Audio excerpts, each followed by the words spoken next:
Hello students, welcome to Magnet Brains. My name is Abhishek Pandey, your teacher for social science. So Magnet Brains एक ऐसा platform है जहां पर आपको सभी क्लास सभी सब्जेक्ट के videos free of cost provide किए जाते हैं। इसका मतलब ये हुआ कि कुछ वीडियोस देखने के बाद ना तो आपको कोई सब्सक्रिप्शन लेना है, ना ही कोई पैकेज परचेज करना है, because best quality content best teachers के साथ आपको फ्री ऑफ कॉस्ट प्रोवाइड किया जाता है। आप मैग्नेट ब्रेन्स को फेसबुक पर, टेलीग्राम पर और इंस्टाग्राम पर भी फॉलो कर सकते हैं सो दैट कोई भी इंपॉर्टेंट अपडेट आप मिस ना करें। आज मैं आप सभी के लिए एक नया यहाँ पर सीरीज़ लेकर आया हूँ, एक नया सेशन लेकर आया हूँ। लेकिन उस सेशन को स्टार्ट करने से पहले उसी सेशन से रिलेटेड एक इंपॉर्टेंट अपडेट आपके लिए ये है कि मैग्नेट ब्रेन्स पर आपको क्लास 3rd से लेकर क्लास 12 तक के, है ना, जितने भी सब्जेक्ट होते हैं, चाहे वो इंग्लिश हो, मैथ्स हो, सोशल हो, ईवीएस हो, कोई भी सब्जेक्ट हो, उन सब सब्जेक्ट्स का जो टेस्ट पेपर है वो फ्री ऑफ कॉस्ट यहाँ पर आपको अवेलेबल कराया जाता है। इसका मतलब क्या हुआ भाई? इसका मतलब बहुत सिंपल हुआ कि आपको 100% जो है वो टेस्ट सीरीज़ का यहाँ पर फ्री एक्सेस आपको यहाँ पर प्रोवाइड किया जाएगा। आप वो टेस्ट पेपर के माध्यम से अपने आप को अपने अपकमिंग एग्जामिनेशन के लिए, टेस्ट के लिए बहुत अच्छी तरीके से आप यहाँ पर प्रिपेयर कर सकते हो। ठीक है, तो ये चीज़ें जो हैं वो आपको क्लास 3rd से लेकर क्लास 12 तक यहाँ पर प्रोवाइड करी गई हैं। तो आप इन चीज़ों का जो है वो एक्सेस लेना जो है वो बिल्कुल भी ना भूलें। ठीक है, आज इसी सीरीज़ में अगर आप देखोगे तो आपके सोशल साइंस इकोनॉमिक्स का चैप्टर नंबर 4 है ना, जिसका टाइटल क्या है, फूड सिक्योरिटी इन इंडिया। तो इसका मैं आपके सामने जो है वो टेस्ट पेपर का सॉल्यूशन जो है वो मैं आपको यहाँ पर प्रोवाइड करने वाला हूँ। तो क्वेश्चन यहाँ पर ये आएगा कि सर टेस्ट पेपर कहाँ था जो आप इसका सॉल्यूशन ले आए? तो टेस्ट पेपर जो है वो आपको डिस्क्रिप्शन जो है इस वीडियो का, वहाँ पर आपको अवेलेबल होगा, PDF मिल जाएगी, तो आप लोग उसको यहाँ पर एक्सेस कर सकते हो। ठीक है, दूसरी इंपॉर्टेंट बात यहाँ पर यह है कि इस पर्टिकुलर चैप्टर के कई सारे वीडियोस आपको ऑलरेडी प्रोवाइड किए जा चुके हैं, जैसे टॉपिक वाइज जो एक्सप्लेनेशन है, फिर दूसरा आपका जो दूसरा यहाँ पर एक्सप्लेनेशन है उसमें 1 शॉट रिवीजन वीडियो, फिर उसके बाद NCERT solution, most important question. ये 4 अलग अलग तरीके की जो वीडियोज़ हैं ये आपको ऑलरेडी यहाँ पर प्रोवाइड किए गए हैं। Topic wise NCERT solution, 1 shot revision video, और आपका जो चौथा है वो है most important question. 1 shot revision video बिल्कुल मिस मत करना, वो बहुत इंपॉर्टेंट है आपके लिए। और जो मोस्ट इंपॉर्टेंट क्वेश्चंस और NCERT सॉल्यूशंस हैं उनको भी आप ज़रूर देखें। फिर उसके बाद ये टेस्ट पेपर है, टेस्ट पेपर में कुछ एडिशनल क्वेश्चंस मैं आपको प्रोवाइड करूंगा, कुछ पुराने क्वेश्चंस हम डिस्कस करेंगे जो एग्जामिनेशन में फ्रीक्वेंटली यहाँ पर पूछे जाते हैं, तो वो चीज़ें यहाँ पर कवर हो जाएंगी। दूसरी इंपॉर्टेंट बात यहाँ पर ये है कि भाई ये जो पर्टिकुलर चैप्टर होगा ना, इसमें हम अलग अलग सेक्शन कवर करेंगे, जैसे very short answer type question जो 1 नंबर का होगा, शॉर्ट आंसर टाइप क्वेश्चन जो 3 नंबर का होगा, लॉन्ग आंसर टाइप क्वेश्चन जो 5 नंबर का होगा। तो ये 3 सेक्शंस यहाँ पर होने वाले। मैप वगैरह इससे बनेगा नहीं, तो मैप वाले क्वेश्चंस यहाँ पर नहीं होंगे। ठीक है, चलिए शुरू करते हैं। आज का पहला सवाल देखिए दिया हुआ है कि what does the food security imply, है ना, फूड सिक्योरिटी जैसे हम बोलते हैं ना खाद्य सुरक्षा। फूड सिक्योरिटी के बारे में बात होती है, लेकिन ये जो फूड सिक्योरिटी है इसका मतलब यहाँ पर क्या होता है? तो जो लोग मेरे प्रीवियस सेशन से यहाँ पर जुड़े हुए हैं उनको मैंने आपको बताया था कि आपको यहाँ पर क्या करना है कि 3A के बारे में बात करनी है। ठीक है, 3A कौन कौन से हैं? पहला A जो है ये है आपका अवेलेबिलिटी, दूसरा जो है वो है आपका एक्सेसिबिलिटी, और तीसरा यहाँ पर क्या है, ये है आपका अफोर्डेबिलिटी। पहली बात यहाँ पर क्या है कि फूड अवेलेबल होना चाहिए, है ना। फूड अवेलेबल नहीं होगा तो कैसे लोग सिक्योर होंगे कि भाई हमें खाने पीने की चीज़ें यहाँ पर अवेलेबल होंगी। दूसरी बात यहाँ पर यह है कि फूड जो है वो एक्सेसिबल होना चाहिए। एक्सेसिबल का मतलब ये है कि लोग उसको आसानी से यहाँ पर एक्सेस कर सकें, है ना, खाने पीने की चीज़ें जो है वो यहाँ पर उनको मिल सकें, तो एक्सेसिबल होना चाहिए। और तीसरी बात है अफोर्डेबल। अफोर्डेबल का मतलब ये हुआ कि खाना इतना महंगा नहीं होना चाहिए कि लोग खरीद ही ना पाएँ, है ना, मतलब इस तरीके से प्राइस हमको शिफ्ट करने पड़ेंगे कि यहाँ पर क्या है कि चीज़ें जो हैं वो आप ये कह सकते हैं कि वो अफोर्डेबल हो, खरीद सके लोग, है ना। तो ये 3A होते हैं जिनको आप A³ भी बोल सकते हो, अवेलेबिलिटी, एक्सेसिबिलिटी एंड अफोर्डेबिलिटी। इन्हीं सब चीज़ों को हम यहाँ पर क्या करते हैं, फूड सिक्योरिटी के अंतर्गत आप यहाँ पर रखते हो। ठीक है, तो ये चीज़ आपको यहाँ पर ध्यान रखनी है। चलिए अगला क्वेश्चन देखते हैं, क्वेश्चन नंबर 2। क्वेश्चन नंबर 2 दिया है कि which was the most devastating famine to have occurred in India. मतलब भारत में जो एक फेमाइन हुआ था, है ना, जिसमें खाने पीने की चीज़ें उतनी आसानी से अवेलेबल नहीं हो रही थी, कई सारे लोगों की यहाँ पर जान चली गई थी। तो आप मुझे ये बताइएगा, ये जो वेस्ट बंगाल में फेमाइन यहाँ पर आया था 1943 में, इसमें कितने सारे इंडियंस की जो है वो यहाँ पर जान गई थी, है ना, या आप ये कह सकते हैं कि जो टोटल डेथ्स यहाँ पर हुई थी वो कितनी हुई थी? इसका आंसर आप मुझे कमेंट सेक्शन में बताना। ठीक है, जब मैंने आपको चैप्टर समझाया था तब मैंने ये चीज़ डिस्कस करी थी और मैंने आपको नंबर भी बताया था कि ये नंबर आपके आंसर्स में अगर आप लिखोगे तो आपको यहाँ पर क्या है कि बहुत अच्छे नंबर मिलेंगे। तो वो नंबर आपको जो है मुझे कमेंट सेक्शन में बताना है। तो ये जो इंडिया में डिवेस्टेटिंग फेमाइन यहाँ पर हुआ था, सूखा पड़ा था, खाने पीने की चीज़ें अवेलेबल नहीं थी, वो कब आई थी? वो बंगाल में आई थी 1943 में। वेस्ट बंगाल जो है उसकी राजधानी आपको कोलकाता देखने को मिलेगी, और अभी यहाँ वहाँ पर जो चीफ मिनिस्टर है उनका नाम है ममता बनर्जी। नेक्स्ट क्वेश्चन देखते हैं, question number 3, name any 2 states where the largest number of food insecure people lives, है ना, मतलब कि आपको वो पर्टिकुलर स्टेट्स यहाँ पर बताने हैं जहाँ पर हम लोग फूड सिक्योरिटी के बारे में बात करते हैं कि लोगों को खाना अवेलेबल होना चाहिए, अफोर्डेबल होना चाहिए, एक्सेसिबल होना चाहिए। लेकिन आज भी हमारे कई सारे ऐसे स्टेट्स हैं जहाँ पर आप ये कह सकते हैं कि लोगों को खाने पीने की चीज़ें अवेलेबल नहीं हो पाती हैं। तो ऐसे लोगों को हम क्या बोलते हैं? फूड इनसिक्योर जो लोग हैं वो हम यहाँ पर कहते हैं। तो आपको यहाँ पर क्या करना है कि 2 स्टेट्स के नाम लिखने हैं, जैसे यूपी हो गया, झारखंड हो गया, उड़ीसा हो गया, वेस्ट बंगाल हो गया, ये 4 स्टेट आपको दिए गए हैं नाम के रूप में। तो आप इसमें से यहाँ पर क्या कर सकते हो कि 2 कोई से भी नाम जो है वो यहाँ पर लिख दीजिएगा, कोई दिक्कत नहीं है। तो पहला नाम आपने मान लीजिए कि यूपी लिख दिया, यूपी की कैपिटल जो है वो क्या है? लखनऊ, झारखंड की रांची, उड़ीसा की भुवनेश्वर, वेस्ट बंगाल की कोलकाता। सो उत्तर प्रदेश और झारखंड आप लिख सकते हैं, या कोई सभी स्टेट लिख सकते हैं, कोई दिक्कत नहीं है, ठीक है। तो यहाँ पर आपको फूड इनसिक्योर पीपल जो है वो आपको बड़ी संख्याओं में यहाँ पर देखने को मिलते हैं।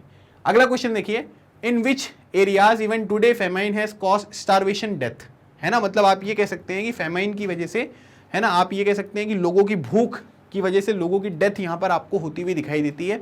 आज भी कई सारे एरियाज ऐसे हैं जहाँ पर इस तरीके की सिचुएशंस हैं। तो आपको बताना है कि वो एरियाज कौन से हैं। तो उड़ीसा में और झारखंड वगैरह में, राजस्थान वगैरह में आपको देखने को मिलेगा, है ना। तो वही आंसर है, देखो यहाँ पर क्या है कि वही आंसर है, यूपी में, झारखंड में, उड़ीसा में, वेस्ट बंगाल में, इन्हीं जगह पर देखने को मिलता है। तो आप ये देख सकते हैं कि 2 जगह उड़ीसा में है, एक है यहाँ पर कालाहंडी और एक है आपका काशीपुर, है ना। फिर उसके बाद बरान डिस्ट्रिक्ट जो आपको देखने को मिलेगा राजस्थान में है, और पलामाऊ डिस्ट्रिक्ट जो है वो झारखंड में है। अच्छा, पलामाऊ जो है ना एक टाइगर रिजर्व भी है, ठीक है। यहाँ पर क्या है?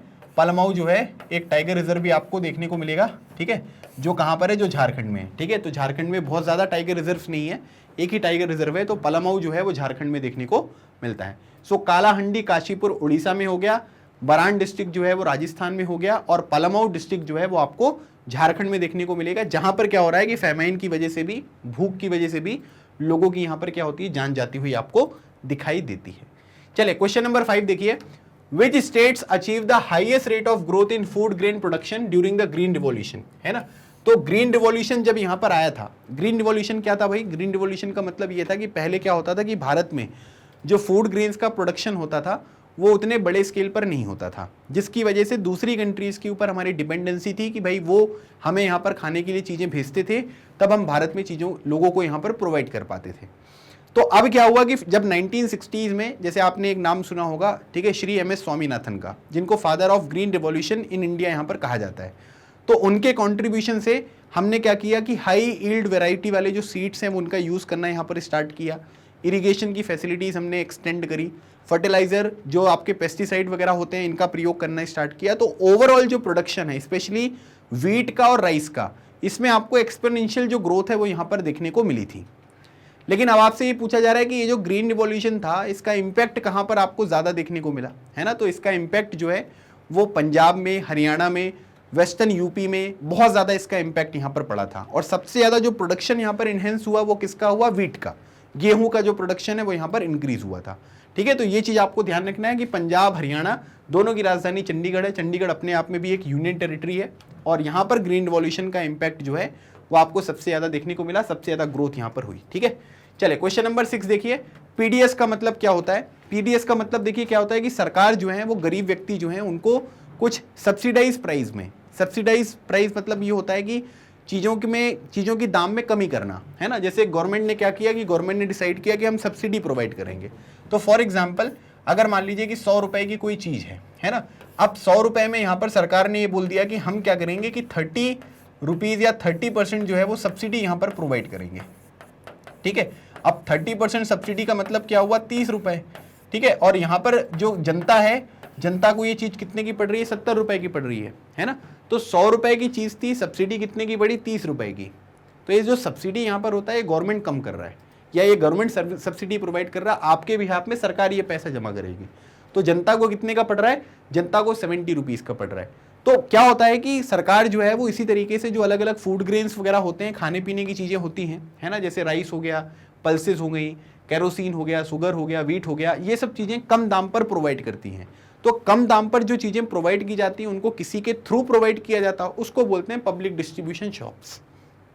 ठीक है, जिसको हम क्या बोलते हैं, जिसको बोलते हैं यहाँ पर पब्लिक डिस्ट्रीब्यूशन सिस्टम या पब्लिक डिस्ट्रीब्यूशन जो शॉप्स होती हैं उनके तहत यहाँ पर क्या किया जाता है, ये चीज़ें प्रोवाइड की जाती हैं। ठीक है, लेकिन इसका फुल फॉर्म में याद रखिएगा, हम लोग क्या करेंगे कि पब्लिक डिस्ट्रीब्यूशन सिस्टम लिखेंगे, और लेकिन इसके तहत आपको अलग अलग तरीके की शॉप्स भी देखने को मिलती हैं जिनके तहत यहाँ पर चीज़ें लोगों को यहाँ पर प्रोवाइड की जाती हैं। ठीक है, इसका नाम क्या है, पब्लिक डिस्ट्रीब्यूशन सिस्टम। चलिए अगला क्वेश्चन देखिए, क्वेश्चन नंबर 7 दिया है कि राइट अबाउट FCI, है ना। FCI जो है इसका फुल फॉर्म क्या है, food corporation of India. Bharat में जो भी खाने पीने की चीज़ें से रिलेटेड एक हाईएस्ट अथॉरिटी आपको देखने को मिलेगा वो FCI है ना। FCI क्या करता है कि जो भी यहाँ पर हमारे फार्मर्स वगैरह होते हैं उनसे जो भी फूड ग्रेन्स वगैरह होती हैं उन चीज़ों को भी यहाँ पर क्या करता है कि प्रोक्योर करने का यहाँ पर ये काम करेगा। प्रोक्योर करना मतलब होता है खरीदना। सो FCI का फुल फॉर्म है food corporation of India. It is the official agency to purchase food grains from the peasants. ठीक है, मतलब कि जो पीजेंट्स वगैरह हैं, जो फार्मर्स यहाँ पर होते हैं, उनसे जो भी यहाँ पर क्या होता है कि चीज़ें खरीदनी होती हैं, है ना, उनका खरीदने का काम किसका है, वो फूड कॉर्पोरेशन ऑफ इंडिया का होता है ना। ये बफर स्टॉक वगैरह भी मेंटेन करते हैं। बफर स्टॉक का मतलब ये होता है कि भाई अगर कोई इमरजेंसी सिचुएशन हमारे देश में क्रिएट हो जाए तो ऐसा नहीं होना चाहिए कि भारतीय लोग जो है उनको खाने पीने की चीज़ें अवेलेबल ना हो, तो पहले से एक बफर स्टॉक यहाँ पर बना लिया जाता है। ठीक है, इसके बारे में भी मैंने काफ़ी सारी चीज़ें आपको ऑलरेडी यहाँ पर पढ़ाई हुई हैं। चलिए क्वेश्चन नंबर 8 देखिए, व्हाट इज सब्सिडी, है ना, अभी मैंने आपको समझाया, बस उसी की डेफिनेशन लिखना है। तो subsidy is a payment that government makes to a producer to supply the market price of a commodity. Subsidise या subsidies can keep consumer price low while maintaining higher income of the producers. ठीक है, तो इसमें एक चीज ये ध्यान रखना है कि सब्सिडी से यहाँ पर क्या हो रहा है कि सब्सिडी से जो कंज्यूमर है उनके लिए प्राइस कम है ना। फॉर एग्जाम्पल जैसे मान लीजिए कि 100 रुपए का सामान है, 100 रुपए के सामान में क्या हो रहा है कि जो 70 रुपीज़ है वो यहाँ पर कौन दे रहा है, वो जनता यहाँ पर पे कर रही है। ठीक है, लेकिन यहाँ पर क्या है, दूसरी चीज़ यहाँ पर जो 30 रुपए सब्सिडी यहाँ पर है, ये कौन पे करेगा भाई, ये सरकार पे करेगी। तो जो प्रोड्यूसर था उसको 30 रुपए सरकार से मिले, 70 रुपए जनता से मिले, तो 100 रुपए तो उसको मिल गए, लेकिन इन लोगों को बेनिफिट भी यहाँ पर हो गया। तो दोनों चीज़ें पॉसिबल होती हैं, है ना। जैसे जो बीज वगैरह होते हैं, सीड्स वगैरह, फर्टिलाइजर वगैरह, है ना, इन सब चीज़ों के ऊपर सरकार जो है वो सब्सिडी लोगों को प्रोवाइड करती है ताकि लोगों का वेलफेयर भी यहाँ पर हो सके, है ना। तो ये चीज़ जो है वो क्या कहलाती है, ये सब्सिडी यहाँ पर कहलाती है। जैसे इलेक्ट्रिसिटी के बिल वगैरह में भी सब्सिडी यहाँ पर मिलती है ना, कि भाई अगर आप इतनी रीडिंग तक यहाँ पर प्रयोग करोगे तो इस हिसाब से जो है वो आपका स्लैब रेट रहेगा, और इससे ज़्यादा करोगे इस तरीके से, और अगर मान लीजिए कि ओवरऑल आपकी जो मीटर रीडिंग है वो इससे कम रहेगी तो आपको इतने रुपए की सब्सिडी भी मिलेगी। तो ऐसे भी करके सरकार जो है वो अलग अलग तरीके की स्कीम्स यहाँ पर चलाते रहते हैं। चलिए क्वेश्चन नंबर 9 देखिए, what is the objective of ADS, है ना। सबसे पहले तो आपको ये पता होना चाहिए कि ADS का फुल फॉर्म क्या है। ADS का फुल फॉर्म है एकेडमी ऑफ डेवलपमेंट साइंस। ठीक है, तो एकेडमी ऑफ डेवलपमेंट साइंस देखोगे तो यहाँ पर क्या होता है कि भाई इसका मतलब बेसिक ये होता है कि जैसे ADS यहाँ पर आपको देखने को मिलेगा, तो ये लोग क्या करते हैं कि जो भी यहाँ पर NGOs होते हैं, है ना, जो फूड सिक्योरिटी के सेक्टर में काम करेंगे, है ना, जिसमें मेनली अगर आप देखोगे तो ग्रेन जो बैंक्स होते हैं, है ना, जहाँ पर क्या होता है कि अन्न वगैरह जो इकट्ठा किया जाता है, उन सब चीज़ों को यहाँ पर इकट्ठा करने के लिए अलग अलग तरीके के NGOs यहाँ पर होते हैं, उनको ट्रेनिंग प्रोवाइड करना, किस तरीके से यहाँ पर काम होता है, इन सब चीज़ों को इंश्योर करना, ये सब चीज़ें क्या हैं, ये ADS मतलब कि एकेडमी ऑफ डेवलपमेंट जो साइंस है, इसका फुल फॉर्म याद रखना भाई साहब, है ना। ये फुल फॉर्म भी पूछ लेंगे आपसे कि ADS क्या होता है, तो आपको याद रखना है एकेडमी ऑफ डेवलपमेंट साइंस, और NGOs को ट्रेन करना, ग्रेन बैंक्स को यहाँ पर सेटअप करना डिफरेंट रीजन्स में, ये इनकी पोजीशन ऑफ रिस्पॉन्सिबिलिटीज़ में आपको देखने को मिलेगा। मतलब ये चीज़ यहाँ पर ये लोग करते हुए देखने को मिलते हैं। ठीक है, तो ये पॉइंट आपको ध्यान रखना है। क्लियर, चलिए भाई अगली बात करते हैं, question number 10, what is the full form of ICDS, है ना। ये मैंने आपको मोस्ट इंपॉर्टेंट क्वेश्चन में भी बताया था। तो इसमें क्या है, इसको बोलते हैं इंटीग्रेटेड चाइल्ड डेवलपमेंट स्कीम, है ना, या सर्विसेज, दोनों चीज़ें बोल सकते हैं। सो इसका नाम है इंटीग्रेटेड चाइल्ड डेवलपमेंट सर्विसेज। तो इसमें क्या होगा कि जो बच्चे हैं और जो उनकी माताएं हैं, ठीक है, उनके वेलफेयर के लिए जो यहाँ पर ICDS है वो यहाँ पर काम करता है। ठीक है, इंटीग्रेटेड चाइल्ड डेवलपमेंट सर्विसेज। तो इसका फुल फॉर्म जो है वो आपको यहाँ पर लिखना है, और ये पेपर में डेफिनेटली पूछा जा सकता है, इसको आपको ध्यान रखना है। 1 नंबर का क्वेश्चन है, बहुत ही अच्छा क्वेश्चन है, सिंपल भी है, फुल फॉर्म ही बस लिखना है, लेकिन कई लोगों को याद नहीं होता है। सो इंटीग्रेटेड चाइल्ड डेवलपमेंट सर्विसेज, जिसमें चाइल्ड के वेलफेयर के बारे में और जो फीमेल्स हैं उनके वेलफेयर के बारे में यहाँ पर काम किया जाता है। चलिए, तो ये हो गए आपके very short answer type question. ठीक है, टोटल 10 क्वेश्चंस मैंने आपको कराए, और अगला जो हमारा यहाँ पर ये शॉर्ट आंसर टाइप क्वेश्चन होगा, ठीक है, इसमें हम लोग कुछ और क्वेश्चंस यहाँ पर करेंगे, लेकिन शॉर्ट आंसर टाइप क्वेश्चन में रिक्वायरमेंट ये होती है कि आपको 3 लाइन एटलीस्ट लिखनी है या 3 पॉइंट एटलीस्ट मेंशन करने हैं, क्योंकि शॉर्ट आंसर टाइप क्वेश्चन जो होते हैं वो 3 नंबर के यहाँ पर होते हैं, ठीक है। चलो पहला क्वेश्चन देखो दिया हुआ है कि what was the declaration of world food summit of 1995। तो यहाँ पर क्या है, हम लोग बात कर रहे हैं कि वर्ल्ड फूड समिट, ठीक है, तो फूड समिट के बारे में यहाँ पर जो है वो बात की जा रही है कि वर्ल्ड फूड समिट कब हुई थी। एक तो ये भी क्वेश्चन आ सकता है 1 नंबर में, है ना, ये बॉक्स में बना हुआ है वर्ल्ड फूड समिट, है ना, अलग से नहीं लिखा हुआ है, बॉक्स वाला जो चैप्टर है आपका उसमें बॉक्स में ये चीजें मेंशन है। सो वर्ल्ड फूड समिट जो था वो यहाँ पर कब हुआ था, वो 1995 में हुआ था। अब उसके डिक्लेरेशन में यहाँ पर क्या बनाया गया, तो देखो जो भी इस तरीके की समिट्स होती हैं वो इन चीज़ों को इंश्योर करने के लिए होती हैं कि खाने पीने की चीज़ों में कभी कोई कमी ना आए और सभी लोग यहाँ पर क्या है कि सही तरीके से चीज़ों का यहाँ पर एक्सेस कर पाएँ, इन चीज़ों को हमें यहाँ पर इंश्योर करना होता है, ठीक है। सो अब यहाँ पर क्या है कि वर्ल्ड फूड समिट जो है 1995 का, उसमें बोला गया है कि food security at the individual, house hold, regional, national and global level exist when all people at all time have physical and economic access to sufficient, safe and nutritious food to meet their dietary needs and food preference for an active and healthy life। देखो simple सी बात यहाँ पर क्या बताई गई है, इसमें ये बोला गया है कि हमें इंडिविजुअल लेवल पर, घर के लेवल पर, रीजनल लेवल पर, नेशनल लेवल पर, ग्लोबल लेवल पर फूड सिक्योरिटी जो है वो यहाँ पर एग्जिस्ट करेगी। कब, जब यहाँ पर क्या है कि सभी लोग सभी समय पर, ठीक है, फिजिकल मतलब have physical and economic access to sufficient, मतलब कि उनके पास कि उनको खाना मिले और इकोनॉमिक एक्सेस भी यहाँ पर मिले कि ज़्यादा महंगा ना हो, आसानी से अफोर्डेबल हो और न्यूट्रियस फीड यहाँ पर मिले, ताकि जो उनकी डाइटरी यहाँ पर नीड्स है ना, जितना खाना वगैरह उनको चाहिए, जितना न्यूट्रिशन उनको चाहिए, वो सब चीज़ें हर समय पर अवेलेबल हो। जैसे मान लो कि भाई मैं कुछ खाना चाहता हूँ, है ना, और मैं अभी यहाँ पर क्या है कि मैं अपने घर में हूँ इंडिविजुअल लेवल पर, तो हर चीज़ अवेलेबल होनी चाहिए। अभी अब इसमें ये नहीं होगा कि रात को 3 बजे आप बोल रहे हो कि सर नहीं हमें अभी चाहिए 3 बजे, है ना, नहीं तो फिर क्या होगा कि एक्सेस जो है वो हमको खाने का नहीं मिल पा रहा है। तो नॉर्मल जो हमारा खाना होता है, आप अगर घर पे हैं, इंडिविजुअल लेवल पर हैं, तो उन चीज़ों को एक्सेस कर सकते हैं, है ना, कोई दिक्कत नहीं। और हर समय वो चीज़ें अवेलेबल होनी चाहिए, जो रीजनेबल टाइम है उसमें वो चीज़ें अवेलेबल होंगी तो कोई प्रॉब्लम नहीं होगी। दूसरी बात यहाँ पर ये है कि वो अफोर्डेबल होना चाहिए, ऐसा नहीं कि भाई यहाँ पर क्या है कि बहुत महंगा खाना मिल रहा है, वो चीज़ें यहाँ पर नहीं होनी चाहिए, ये चीज़ हमको ध्यान रखना है। तो ये कहाँ पर बोला गया, ये वर्ल्ड फूड समिट जो 1995 में हुई थी वहाँ पर ये बात बताई गई थी। The declaration further recognise that poverty eradication is essential to improve access to food, मतलब हमें क्या करना पड़ेगा, जो गरीबी है वो यहाँ पर मिटाना पड़ेगा, है ना। जब तक हम पॉवर्टी को यहाँ पर इरेडिकेट नहीं करेंगे, समाप्त नहीं करेंगे, आप ये कह सकते हैं कि हमारा जो फूड का एक्सेस है हम उसको यहाँ पर इंप्रूव नहीं कर पाएंगे, है ना। अगर हम उन चीज़ों को इंप्रूव यहाँ पर करना चाहते हैं तो गरीबी, क्योंकि देखो हर चीज़ की वजह जो है वो गरीबी ही है। गरीबी रहोगे, आपकी इनकम नहीं होगी, एजुकेशन नहीं मिलेगी, हेल्थ कंडीशंस अच्छी नहीं होगी, खाने पीने की प्रॉब्लम यहाँ पर आएंगी। तो उसको अगर हम यहाँ पर इरेडिकेट कर पाएंगे तभी यहाँ पर क्या है कि सिचुएशंस जो है वो यहाँ पर इंप्रूव की जा सकती हैं, ठीक है। जैसे अगर आप देखोगे ना तो यूनाइटेड नेशन के, है ना, यूनाइटेड नेशन के आपको 17 सस्टेनेबल डेवलपमेंट गोल्स जो है वो देखने को मिलते हैं, ठीक है। उसमें से जो पहला गोल है, गोल नंबर 1, उसका नाम ही है कि नो पॉवर्टी, है ना। उनको भी पता है कि भाई पॉवर्टी कितनी बुरी चीज़ है, किस तरीके से हम ये बाकी सब चीज़ों को यहाँ पर समाप्त कर सकती है। सो पॉवर्टी को अगर हम यहाँ पर ख़त्म करेंगे तो बाकी प्रॉब्लम्स जो हैं वो ऑटोमेटिकली यहाँ पर इरेडिकेट होती हुई आपको दिखाई देंगी। तो ये पॉइंट आपको यहाँ पर ध्यान रखना है। और यही बात जो है ये वर्ल्ड फूड समिट 1995 में भी बताई गई थी कि भाई अगर हम चाहते हैं कि सभी लोगों को फूड का आसानी से यहाँ पर एक्सेस मिले तो उसके लिए हमें क्या करना पड़ेगा, पॉवर्टी को इरेडिकेट करना जो है वो बहुत ज़रूरी है ना। तो ये पॉइंट आपको यहाँ पर बताया गया। चले क्वेश्चन नंबर 12 देखिए, how is food security affected during a calamity, है ना। कैलेमिटी मतलब जो नेचुरल डिजास्टर वगैरह होते हैं उस दौरान यहाँ पर क्या है कि फूड सिक्योरिटी जो है वो किस तरीके से यहाँ पर अफेक्ट होती है ना। अब जैसे मान लीजिए कि ड्रॉट हो गया, साइक्लोन यहाँ पर आ गया, बाढ़ आ गई, तो उस टाइम पीरियड पर खाने पीने की चीज़ें अवेलेबल नहीं होती हैं। और उस टाइम पीरियड पर अगर आप देखोगे ना तो उन लोगों को और भी ज़्यादा यहाँ पर तकलीफ होती है जो पहले से ही थोड़ा सा डिसएडवांटेज सेक्शन है, जो डिसएडवांटेज यहाँ पर सेक्शन में यहाँ पर बिलोंग करते हैं। अगर आप उनको देखोगे तो उनकी कंडीशंस और भी ज़्यादा आपको खराब देखने को मिलेगी। इसका कारण यहाँ पर क्या है, क्योंकि भाई पहले बहुत मुश्किल से वो अपना जीवन यापन कर पा रहे थे और कैलेमिटी के दौरान आप ये कह सकते हैं कि सिचुएशन और भी खराब हो जाएगी। तो इसीलिए क्या होता है कि उन लोगों को यहाँ पर प्रोटेक्ट करना बहुत ज़रूरी है। देखो बोला जा रहा है कि calamity means disaster like earthquake, drought, flood, tsunami, widespread failure of crop causing famine, है ना। खाने पीने की चीज़ें अवेलेबल नहीं है।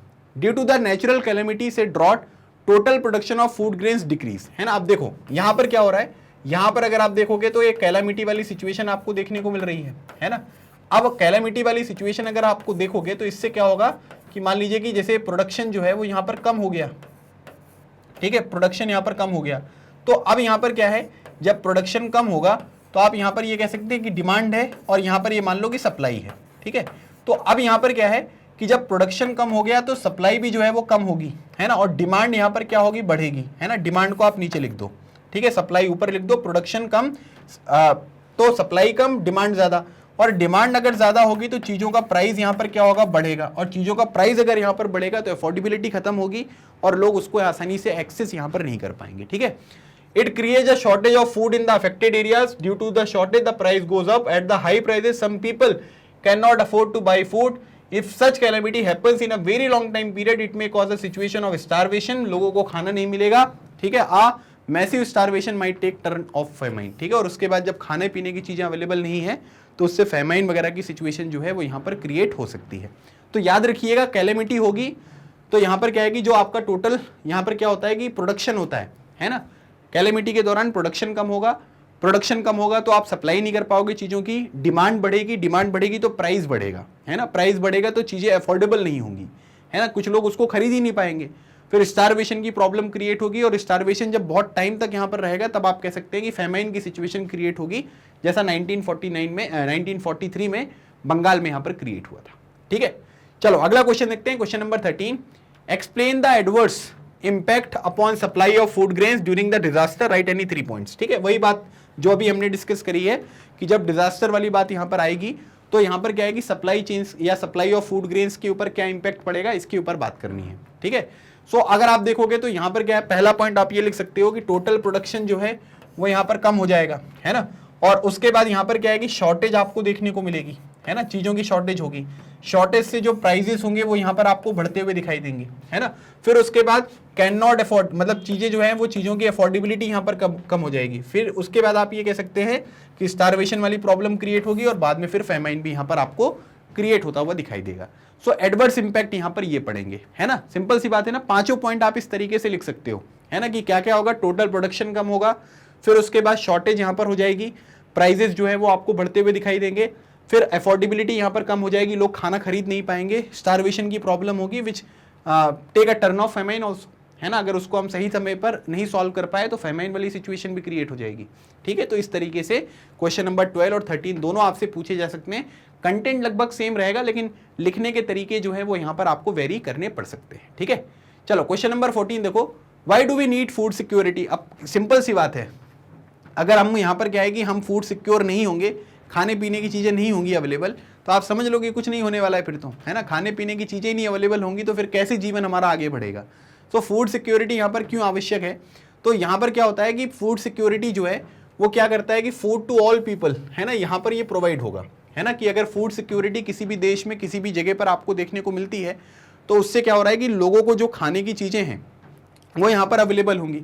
फिर उसके बाद आप ये कह सकते हैं कि जब भी नेचुरल कैलेमिटीज वगैरह होती हैं तो उस टाइम पीरियड पर ऐसा हो सकता है कि हमारी सोसाइटी के कुछ लोग जो हैं वो फूड इनसिक्योर आपको देखने को मिले, लेकिन ऐसी सिचुएशन में क्या होगा कि अगर फूड सिक्योरिटी होगी तो कोई प्रॉब्लम नहीं होगी, जैसे एफसीआई बफर स्टॉक वगैरह यहाँ पर मेंटेन करके रखता है ना, जो सब्सिडी वगैरह प्रोवाइड करता है ताकि कम दाम पे भी नेचुरल कैलेमिटी के दौरान लोगों को चीज़ें यहाँ पर अवेलेबल रहें।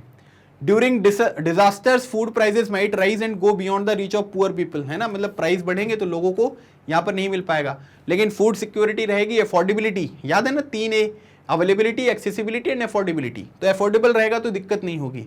If the situation persist for a long time starve हो सकते हैं, और इसी वजह से आप ये कह सकते हैं कि यही स्टारवेशन की सिचुएशन को समाप्त करने के लिए यहाँ पर क्या होता है कि फूड सिक्योरिटी जो है वो यहाँ पर ज़रूरी होती है। आप यहाँ पर लिख सकते हैं कि भाई यहाँ पर 3A के बारे में बात होती है हमेशा, है ना, वो 3A कौन कौन से हैं, अवेलेबिलिटी, एक्सेसिबिलिटी एंड अफोर्डेबिलिटी, है ना, वो तीनों चीज़ें यहाँ पर रहेंगी तो सिचुएशन कैसी भी हो कोई प्रॉब्लम यहाँ पर नहीं होने वाली है, और आसानी से हम क्या कर सकते हैं कि लोगों को जो खाने पीने की चीज़ें हैं वो यहाँ पर अवेलेबल करा सकते हैं, कोई प्रॉब्लम यहाँ पर नहीं आएगी, ठीक है। तो ये होता है फूड सिक्योरिटी, ठीक है, समझ में आ गया सब कुछ।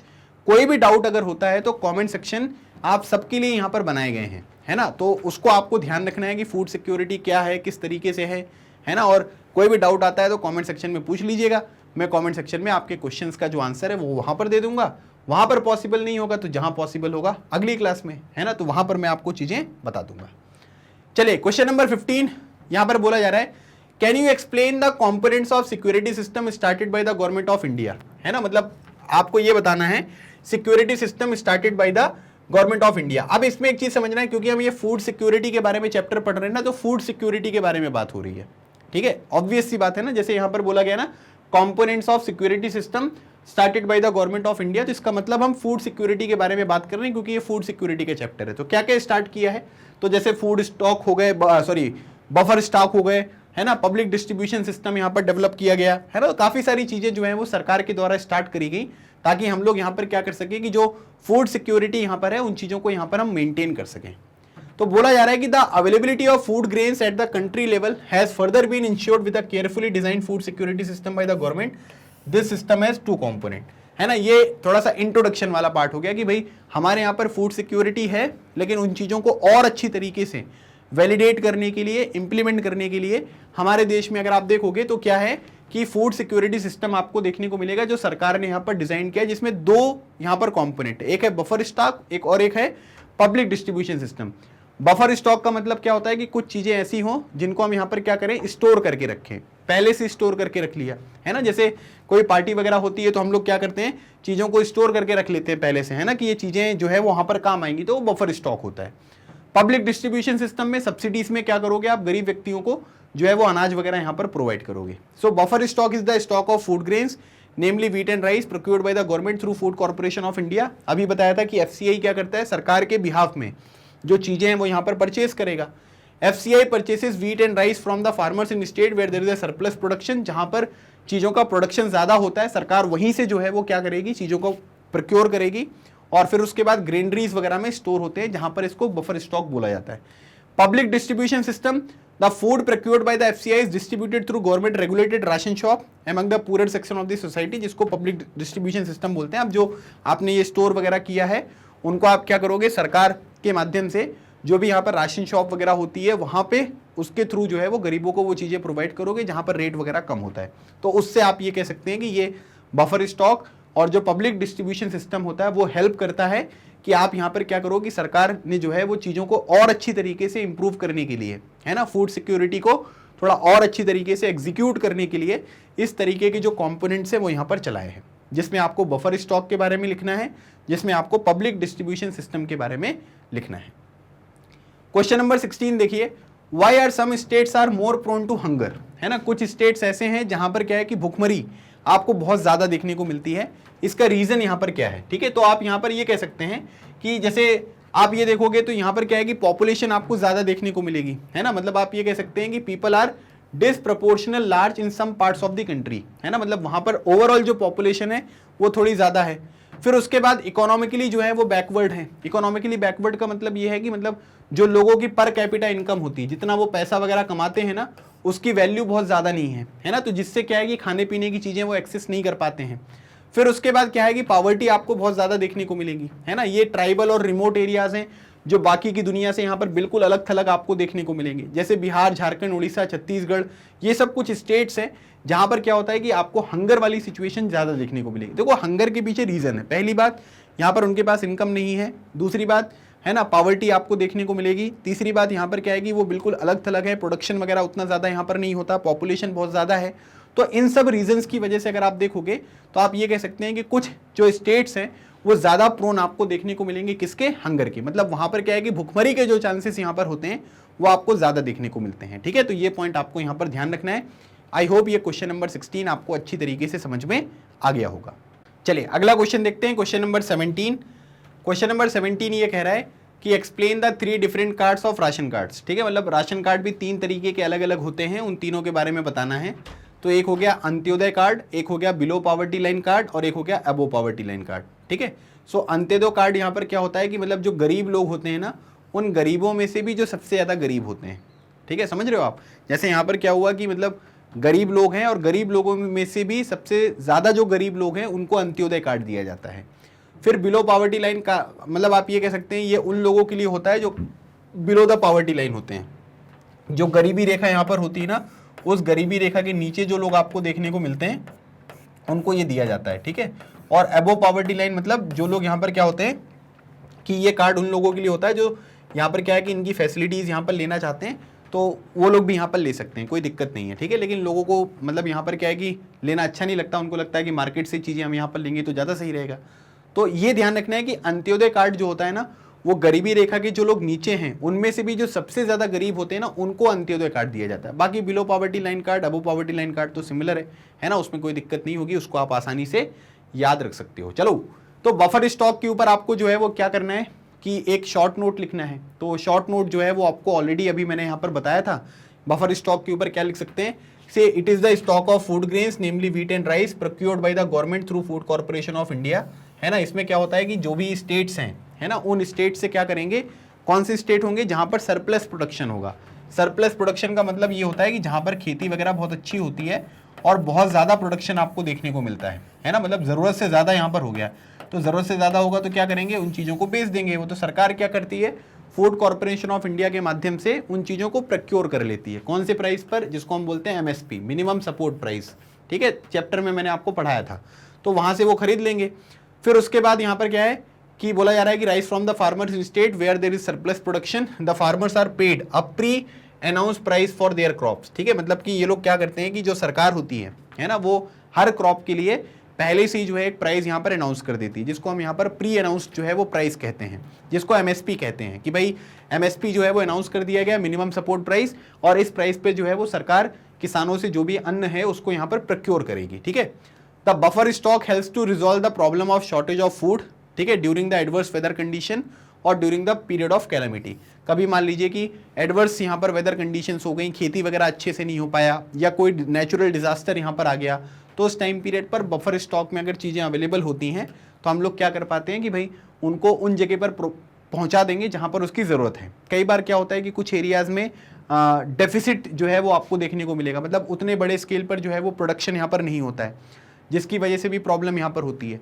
तो वो चीज़ भी हम यहाँ पर क्या कर पाते हैं कि थोड़ा सा इंश्योर कर पाएंगे अगर यहाँ पर बफर स्टॉक आपको देखने को मिलेगा तब, ठीक है। तो ये पॉइंट्स आपको यहाँ पर ध्यान रखने हैं।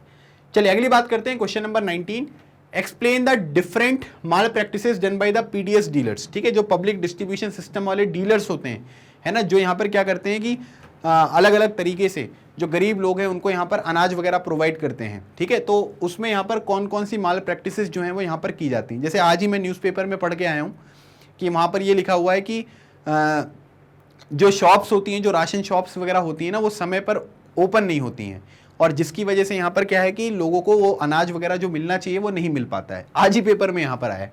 सो अगर आप देखोगे तो डिफरेंट माल प्रैक्टिसेस यहाँ पर क्या होती हैं, पब्लिक डिस्ट्रीब्यूशन जो सिस्टम है उसके डीलर्स की।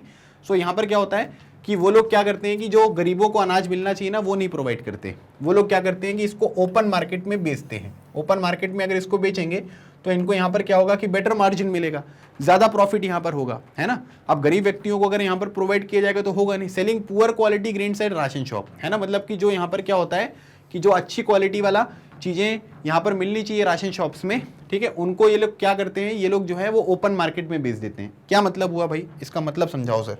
चलो मतलब समझाते हैं। जैसे मान लीजिए कि ये यहाँ पर क्या है, ये यहाँ पर राशन शॉप है, ठीक है, ये राशन शॉप है। उसके बाद यहाँ पर क्या है, ये ओपन मार्केट शॉप है ना, मार्केट मतलब नॉर्मल शॉप जहाँ से हम सामान खरीदते हैं। ये एक डीलर है, ठीक है, इसका नाम क्या है, इसका नाम है डीलर। अब इस डीलर को ये बोला गया है कि तुम्हें इस राशन शॉप में जो है वो यहाँ पर क्या करना है कि सामान प्रोवाइड करना है, लेकिन ये क्या कर रहा है कि ये सामान जो है वो यहाँ पर बेच रहा है, ठीक है। क्यों बेच रहा है, क्योंकि इसको प्रॉफिट यहाँ पर ज़्यादा होगा, लेकिन अब इसको यहाँ पर राशन शॉप में तो कुछ बेचना पड़ेगा ना, तो ये क्या कर रहा है, यहाँ पर पुअर क्वालिटी वाला जो सामान है वो यहाँ पर बेचता है, ठीक है, समझ में आ रहा है। सो पुअर क्वालिटी वाला बेच दिया और जो अच्छा वाला सामान था उसको मार्केट में बेच दिया, तो इसको प्रॉफिट ज़्यादा हो गया। तो ये एक माल प्रैक्टिस होती है। दूसरी बात, it is common to find the ration shop regularly have unsold stocks of poor quality grains left, ठीक है, और हम लोग ये रेगुलरली देखते भी रहते हैं कि यहाँ पर क्या होता है कि जो पुअर क्वालिटी का सामान होता है, तो पुअर क्वालिटी के सामान जो है वो कोई खरीदता नहीं, क्यों खाएगा भाई कोई ख़राब खाना, ठीक है, समझ रहे हो। दूसरी बात यहाँ पर क्या है कि रेगुलरिटी भी नहीं होती है ना, कभी यहाँ पर सप्लाई हो रही है, कभी नहीं हो रही है, कभी शॉप्स यहाँ पर हो रही हैं ओपन, कभी नहीं हो रही हैं, है ना, और उसके उनके हिसाब से जो यहाँ पर चीज़ें उनको ग्रांट की जाती हैं, जितना उनको मिलना चाहिए, तो उसमें भी प्रॉब्लम होती है कि भाई उनको बोला है कि 5 kg मिलना चाहिए, तो वो भी यहाँ पर नहीं दिया जाता। तो ये सब चीज़ें जो हैं वो यहाँ पर पब्लिक डिस्ट्रीब्यूशन सिस्टम में प्रॉब्लम्स क्रिएट करती हैं, जिनको हमें समय समय पर एड्रेस करते रहना बहुत ज़रूरी है। ठीक है, तो ये पॉइंट भी आपको ध्यान रखना है। चलिए अगला क्वेश्चन देखिए, question number 20, what were the impacts of famine of Bengal in 1943, है ना। 1943 में बंगाल में जो है वो खाने पीने की सिचुएशन बड़ी ख़राब हो गई थी, जिसकी वजह से काफ़ी सारे लोगों की डेथ यहाँ पर हो गई, है ना। तो उसके बाद क्या इम्पैक्ट यहाँ पर पड़े ये बोला जा रहा है ना। तो सिंपल सी बात, पहली तो बात तो ये ध्यान रखना है कि 1943 में ये क्रिएट हुआ था, और उसके बाद करीब 30 lakh people in the province of Bengal, है ना। प्रोविंस मतलब स्टेट, जैसे आज हम स्टेट बोलते हैं, पहले और आज भी कई सारी कंट्रीज में जो है वो प्रोविंस बोला जाता है। जैसे पाकिस्तान में स्टेट को प्रोविंस बोलते हैं। Nothing like Bengal famine has happened in India again. During famine families have to leave their villages, है ना। मतलब वैसी जो फेमाइन वाली सिचुएशन क्रिएट हुई थी वैसी तक आज तक तो क्रिएट दोबारा नहीं हुई, लेकिन उस टाइम पीरियड पर क्या हुआ कि लोगों को अपना गांव वगैरह छोड़ना पड़ा, है ना। जो एग्रीकल्चरल लेबरर्स थे, जो गरीब व्यक्ति थे, जो डिसएडवांटेज सेक्शन है, जिनको हमें सपोर्ट करना बहुत ज़रूरी है। सो एग्रीकल्चरल लेबरर्स हो गए, फिशरमैन, ट्रांसपोर्ट वर्कर्स, है ना, जो दूसरे कैजुअल लेबरर्स देखने को मिलेंगे, वर affected the most by the dramatically increasing in price of rice. They were ones who died in this famine. ठीक है, मतलब यहाँ पर क्या हुआ कि अब फेमाइन वाली सिचुएशन हो गई तो फूड वगैरह जो था वो अवेलेबल नहीं था, है ना। जो अवेलेबल था उसको लोग क्या करने लग गए, उसको बड़े दाम पर बेचने लग गए, है ना। जैसे आपने कोविड के दौरान देखा था, सबको सैनिटाइजर चाहिए था, है ना, तो 10 रुपए का सैनिटाइजर 50 रुपए 100 रुपए में बिकाई हो रही थी उसकी। क्यों? क्योंकि उसकी डिमांड ज़्यादा थी। तो डिमांड ज़्यादा होती तो प्राइस जो है वो यहाँ पर बढ़ गया, है ना। पहले क्या होता था, ये जो लेबर्स हैं या जो दूसरे फिशरमैन, ट्रांसपोर्ट वर्कर्स वगैरह हैं, इनके लिए पहले ही चीज़ें खरीदना बहुत मुश्किल थी। और अभी यहाँ पर क्या हो गई, अभी और भी ज़्यादा सिचुएशन जो है वो आपको ख़राब होती हुई दिखाई दी, है ना, क्योंकि अब तो प्राइस बढ़ गए हैं तो कैसे खरीदेंगे। और इसी वजह से आप ये कह सकते हैं कि जो पुअर सेक्शन है बंगाल का या सोसाइटी का, या डिसएडवांटेज जो सेक्शन है, उनके ऊपर जो है इस फेमाइन का बहुत ज़्यादा इम्पैक्ट पड़ा, और करीब 30 लाख लोग जो हैं उनकी यहाँ पर आपको डेथ होती हुई यहाँ पर दिखाई दी। ठीक है, तो ये पॉइंट भी आपको समझना है। चलिए अगला क्वेश्चन देखते हैं, question number 21, right A short note on national food security act 2013। पहली बात तो ये ध्यान रख लेना कि नेशनल फूड सिक्योरिटी एक्ट जो है वो कब का है, ये 2013 का है। ये अपने आप में एक बहुत इंपॉर्टेंट क्वेश्चन है। ठीक है, so national food security act में क्या किया गया कि भाई हम लोग क्या करेंगे कि ज़्यादा से ज़्यादा जो नागरिक हैं उनको इस एक्ट के तहत हम यहाँ पर कवर करेंगे, ताकि उनको हम एडिशनल बेनिफिट्स यहाँ पर प्रोवाइड कर सकें और फूड सिक्योरिटी जो है उसको यहाँ पर इंश्योर किया जा सके। इसलिए 2013 में इसको लेकर आए। सो यहाँ पर क्या होता है कि फूड और न्यूट्रिशनल जो सिक्योरिटी है ना, उसको अफोर्डेबल प्राइस में जो है वो यहाँ पर प्रोवाइड किया जाता है। तो और दूसरी बात यहाँ पर क्या है, एक बात ये ध्यान रखना कि हमारे कॉन्स्टिट्यूशन में एक यहाँ पर क्या किया गया है कि एक फंडामेंटल राइट है जिसको बोलते हैं right to life and personal liberty. तो हमारे पास जो है वो जीने का अधिकार है ना। लेकिन जीने के अधिकार में ऐसे थोड़ा ना है कि जैसे दूसरे यहाँ पर एनिमल्स जीते हैं उसी तरीके से हम अपना जिए। हमारी लाइफ की एक डिग्निटी होनी चाहिए, खाने पीने की चीज़ें हमको सही मात्रा में अवेलेबल होनी चाहिए। इन सब चीज़ों को अगर हम इंश्योर करेंगे तभी तो इसका बेनिफिट यहाँ पर हमको देखने को मिलेगा। बात समझ में आ रही है? तो this is very important thing. और इसी वजह से क्या हुआ कि नेशनल फूड सिक्योरिटी एक्ट जो है वो यहाँ पर स्टार्ट किया गया 2013 में। इस पर्टिकुलर एक्ट के अंतर्गत याद रखना 75% रूरल पॉपुलेशन और 50% जो है अर्बन पॉपुलेशन, उनको यहाँ पर क्या किया गया है, उनको कैटेगराइज किया गया है, ताकि यहाँ पर क्या है कि फूड सिक्योरिटी जो है उनको यहाँ पर इंश्योर की जाए, मतलब अफोर्डेबल प्राइस में जो है वो खाना प्रोवाइड किया जाए, ताकि कोई प्रॉब्लम जो है वो देखने को ना मिले। दूसरी बात यहाँ पर ये है कि ये जो नेशनल फूड सिक्योरिटी एक्ट है ना, ये आपको पूरे इंडिया में एप्लीकेबल देखने को मिलेगा, है ना। मतलब इससे हम लोग यहाँ पर ये सोच रहे हैं कि भाई हम अपने देश में फूड सिक्योरिटी वगैरह जो है उसको यहाँ पर इंश्योर करें। ठीक है, फिर उसके बाद जो हंगर वगैरह होता है उसको हम यहाँ पर ख़त्म कर पाएँ, है ना। एक अच्छा न्यूट्रिशन हम लोगों को यहाँ पर प्रोवाइड कर सकें। इन सब चीज़ों के ऊपर हमने यहाँ पर फोकस किया, और इन्हीं सब चीज़ों के बेसिस पे अगर आप देखोगे तो यहाँ पर क्या है कि ये नेशनल फूड सिक्योरिटी एक्ट जो है वो यहाँ पर स्टार्ट किया गया था 2013 में, और इन्हीं सब चीज़ों को हम यहाँ पर फुलफिल करना इसमें चाहते हैं।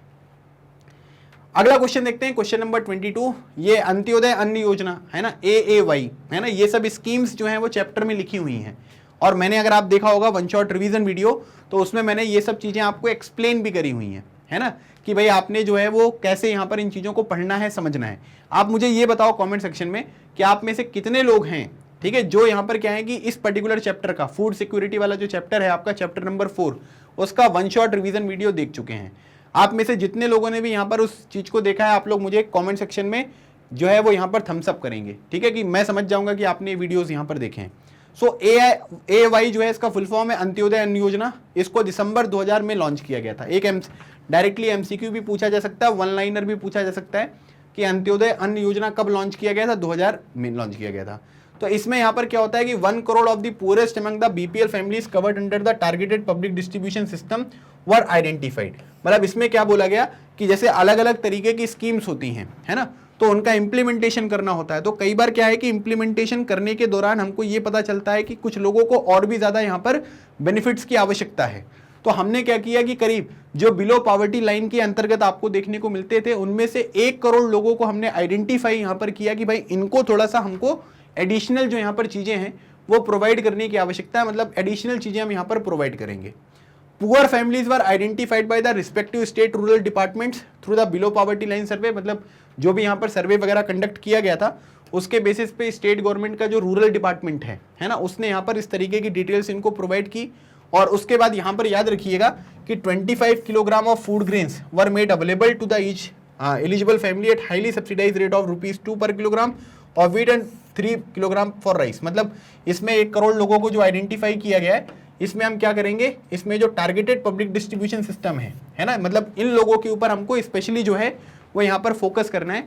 उसमें हमने 25 kg का अन्न इनको प्रोवाइड किया। वीट जो है वो यहाँ पर ₹2 में है और राइस जो है वो ₹3 पर kg में, ताकि इन लोगों के मध्य जो है वो हम यहाँ पर फूड सिक्योरिटी को यहाँ पर इंश्योर कर पाए।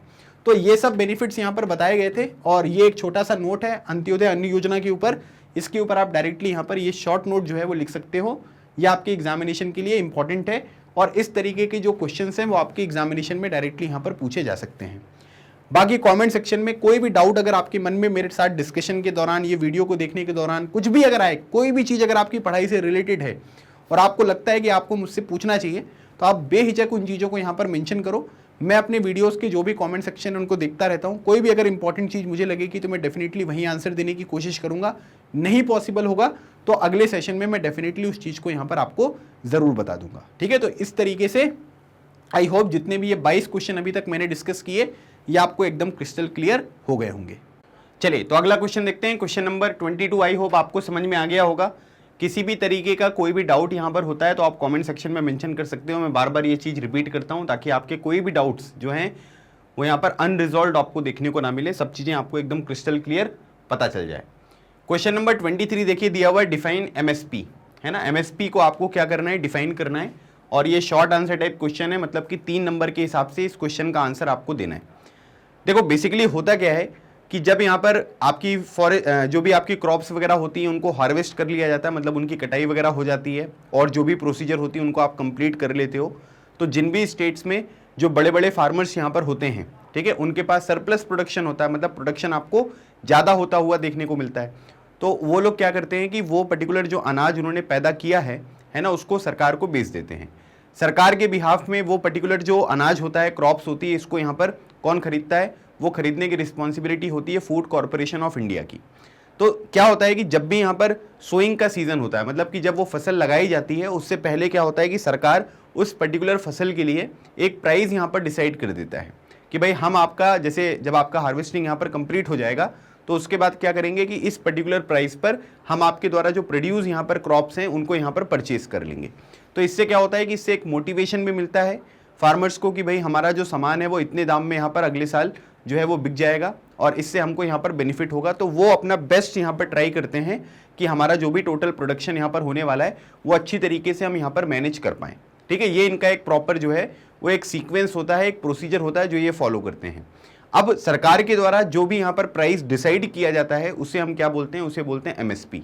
एमएसपी का फुल फॉर्म क्या होता है, इसे बोला जाता है मिनिमम सपोर्ट प्राइस। तो ये सब चीज़ें आपको इस पर्टिकुलर आंसर में यहाँ पर लिखनी है। तो आप देख सकते हैं बोला जा रहा है एफसीआई जो है वीट और राइस जो है वो फार्मर्स से यहाँ पर प्रोड्यूस करते हैं, क्योंकि ये चीज़ जो है वो सबसे ज़्यादा इंपॉर्टेंट होती है ना। आपको लग रहा होगा कि सर वीट और राइस की ही बात क्यों हो रही है, क्योंकि इन्हीं सब चीज़ों की रिक्वायरमेंट जो है वो आपको ज़्यादा देखने को मिलती है। ज़्यादातर जो हमारी पॉपुलेशन है वो इन्हीं चीज़ों के ऊपर डिपेंडेंट देखने को मिल रही है।